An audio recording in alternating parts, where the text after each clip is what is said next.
सर्वे भवन्तु सुखिनः, सर्वे सन्तु निरामया, सर्वे भद्राणि पश्यन्तु, मा कश्चित् दुःखभाग् भवेत्।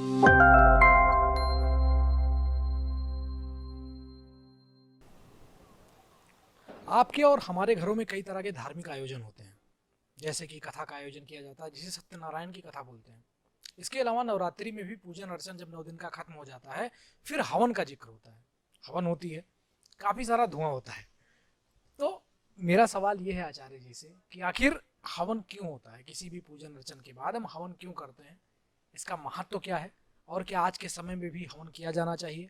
आज के माहौल के हिसाब से जब हम हवन करते हैं तो हमारे वातावरण के ऊपर, हमारे शरीर के ऊपर, हमारे घर की सुख शांति के ऊपर इसका किस तरीके से असर होता है।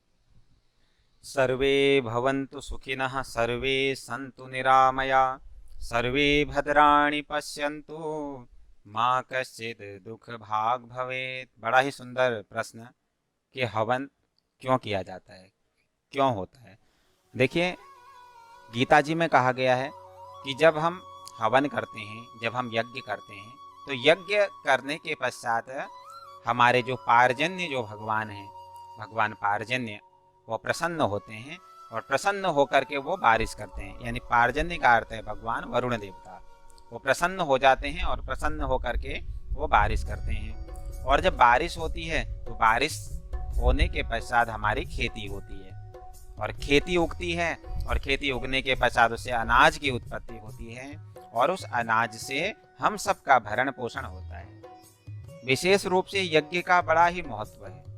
पहले के समय में हर घर में यज्ञ हुआ करता था, प्रत्येक दिन यज्ञ करते थे। एक जो सनातन धर्म का जो भी जीव है उसने प्रत्येक दिन अपने घर में यज्ञ करना चाहिए, क्योंकि जब हम यज्ञ करते हैं तो यज्ञ से उठने वाला जो धुआं, उसमें अनेक प्रकार की जड़ी बूटियां होती हैं और जब वो धुआं हमारे घर में, हमारे वायुमंडल में जब वो धुआं फैलता है तो उस धुएं से जो है वायुमंडल में हमारे घर के आसपास जितने भी कीड़े मकोड़े जो भी होते हैं उनका वो नष्ट हो जाते हैं। और नंबर 2, वर्तमान समय में अगर ये महामारियां, कोरोना महामारी, डेंगू आदि जो ये महामारियां हो रही हैं, तो इसका होने का कारण ही यही है कि हम लोगों ने यज्ञ बंद कर दिए हैं। पहले भी तो लोग जिया करते थे, सतयुग त्रेता में भी लोग जीते थे, लेकिन सतयुग त्रेता में क्यों ऐसी महामारियां नहीं होती थी।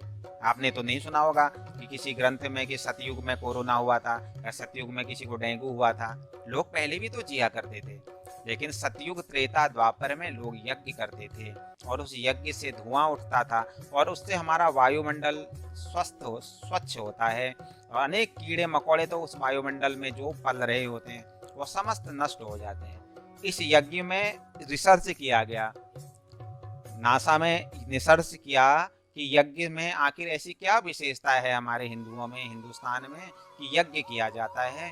तो जब उसका सर्च निकला तो उसमें यहाँ तक का पता चला कि यज्ञ में जो हवन सामग्री होती है, वह हवन सामग्री में ऐसे ऐसे पदार्थ होते हैं, ऐसी ऐसी जड़ी बूटियां होती हैं कि वो वायुमंडल में जो हमारी जो परत है ओजोन, उस परत से जब मिलते हैं तो उस परत को स्वच्छ पवित्र करके और उस परत को भी स्वच्छ कर देते हैं। और जब मिलते हैं वायुमंडल में एकाग्रित जब यह धुआं जाता है तो इससे हमारा वायुमंडल पवित्र होता है। आज अगर हम बीमार हो रहे हैं, आज अगर हमारा खान पान दूषित हो रहा है, तो इसका कारण ही ये है कि हमने यज्ञ करना छोड़ दिया।